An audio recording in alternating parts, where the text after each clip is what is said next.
আসসালামু আলাইকুম। আশা করি সবাই ভালো আছেন। আমার চ্যানেলে সবাইকে স্বাগতম।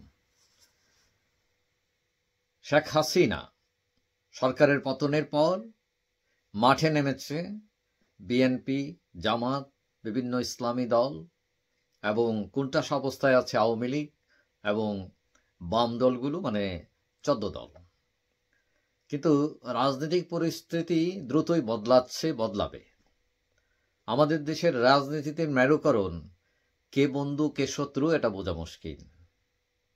কারণ অতীতে আমরা দেখেছি রাজনীতিতে যে আওয়ামী লীগ বিএনপি একসাথে, জামাতকে পর্যন্ত দেখেছি আওয়ামী লীগের সাথে, আবার শত্রু হতেও দেখেছি। তো এখন এই যে প্রেক্ষাপট, এখানে নতুন শক্তি যোগ হয়েছে, সেটা হলো ছাত্ররা। তারা আছে মধ্যখানে, তারাও নতুন দল করার প্রক্রিয়া হয়তো চালু করেছে ভেতরে ভেতরে, সামনাসামনি বলছে না। তবে তারা দল করতে পারেন এটা অনেকটাই নিশ্চিত।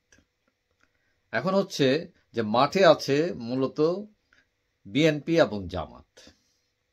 কিন্তু জামাত যেসব এলাকায় মোটামুটি সাংগঠনিকভাবে একটু জোরালো, সেখানে বিএনপিকেও তারা কোণঠাসা করতে দ্বিধা করছে না। আপনারা জানেন জামাত অনেক শৃঙ্খলিত সংগঠিত একটি দল। বিএনপি বিভিন্ন দল থেকে ছুটে আসা মানুষজন নিয়ে বিএনপি গঠিত হয়েছে। এখন বিএনপির সাথে তাদের আগেরও সখ্যতা ছিল, তারা বিএনপি সরকারের সাথে তারা মন্ত্রী হয়েছিল। কিন্তু এটাও সত্য, বিএনপির সবাই কিন্তু তাদেরকে পছন্দ করে না, বিশেষ করে মুক্তিযুদ্ধের ইস্যু নিয়ে। কারণ বিএনপির মধ্যে অনেক মুক্তিযোদ্ধা আছেন, মুক্তিযোদ্ধা পরিবারের সন্তানরা আছেন, তারা চান না যে জামাত তাদের সাথে থাকুক, তারা অনেকটা লজ্জাবোধ করেন এই ব্যাপারটাতে। কিন্তু বিএনপির কেন্দ্রীয় যে সিদ্ধান্ত, নেতা নেত্রীর সিদ্ধান্ত, সেটাকে তারা পাশ কাটাতে পারেন না অনেকেই। তবে এইবার তারা সাথে আছেন, কিন্তু অনেকেই মনে করছেন তাদের মধ্যে মনোমালিন্য তৈরি হবে। কারণ তাদের যে আগের নেতৃত্ব ছিল, তাদের অনেকেরই ফাঁসি হয়ে গেছে, নতুন নেতৃত্ব এসছে।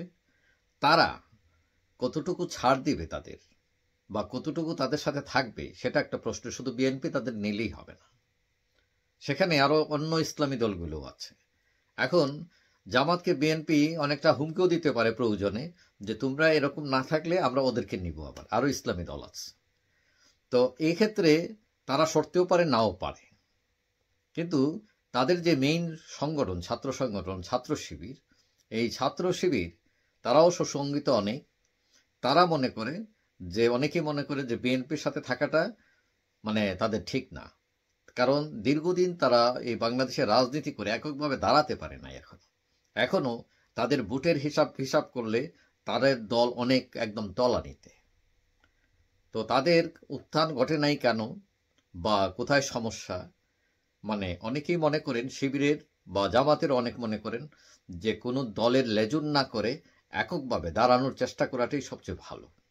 কিন্তু তাদের উপর অনেক দখল গিয়েছে, তাদের নেতাদের ফাঁসি হয়েছে, অনেক কোণঠাসা অবস্থা থেকে তারা হঠাৎ করে উঠে এসছে। আবার সাথে বিএনপি, কিন্তু বিএনপি অনেক বড় দল, তার ভোটের পরিমাণও বেশি, কিন্তু এইখানে হালুয়া রুটি খাওয়ার মানুষের সংখ্যাও বেশি। আর জামাত ইসলাম, তারা অনেকটা তাদের নীতি বা আদর্শ বা ইসলামের নামে নিজেকে সমর্পণ করার লোকও আছে, আবার হালুয়া খাওয়ার রুটিও লোক আছে, একদম নাই তা কিন্তু না। এখন এরা অ্যাডামেন্ট তার কর্মসূচি নিয়ে, আর এরা অ্যাডামেন্ট ক্ষমতার জন্য। তো এখন এই দুই পক্ষর নীতিগত সমস্যা আছে। এখন কথা হচ্ছে যে, এখন দেখা যাচ্ছে বিশেষ করে হালুয়া রুটি খাওয়ার রাজনীতিতে বিএনপি অনেক এগিয়ে। তারা এই যে ক্ষমতা বদল হয়েছে অনেক জায়গায়, অফিস আদালত এগুলো দখল শুরু হয়ে গেছে, অলরেডি হয়েছে অনেক। আওয়ামী লীগ নেতারা পালিয়েছেন, তাদের ব্যবসা বাণিজ্য অলরেডি দখল হয়ে গেছে। শ্রমিক লীগের জায়গায় শ্রমিক দল এসছেন। মোটামুটি একটা অটোমেটিক একটা প্লাস। আমাদের দেশে এখন আইন শৃঙ্খলা রক্ষা বাহিনী খুব দুর্বল অবস্থায় আছে, পুলিশ মানে না থাকার মতো অনেকটা। সেনাবাহিনী আছে, সেনাবাহিনী খুব একটা ইন্টারফেয়ার করতে যাচ্ছে না এইসব ব্যাপারে, তারা অনেকটা নিরহর ভূমিকা পালন করছে। সো সেই সুযোগে বিএনপিকে এইদিকে তল্লাশি চালাচ্ছে, এইদিকে তারা উঠে দাঁড়াচ্ছে। তো বিভিন্ন জায়গায় মারামারি এটা সেটাও হয়েছে। এখন কথা হচ্ছে বিএনপি এবং জামাত, ছাত্রদল এবং শিবির, তারা যদিও দেখাচ্ছে রাজনীতিতে ফিল্ডে একই সাথে, কিন্তু ভেতরগত দ্বন্দ্ব তাদের আগেও ছিল এবং এখনও আছে।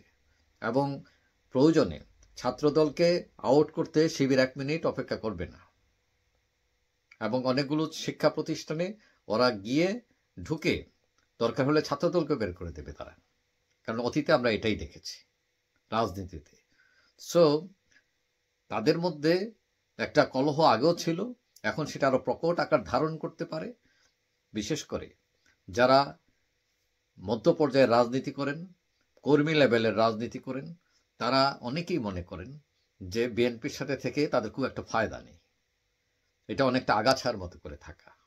আর বিএনপি মনে করে এদের কাঁধে ভর দিয়ে তারা সিংহাসনে যাবে।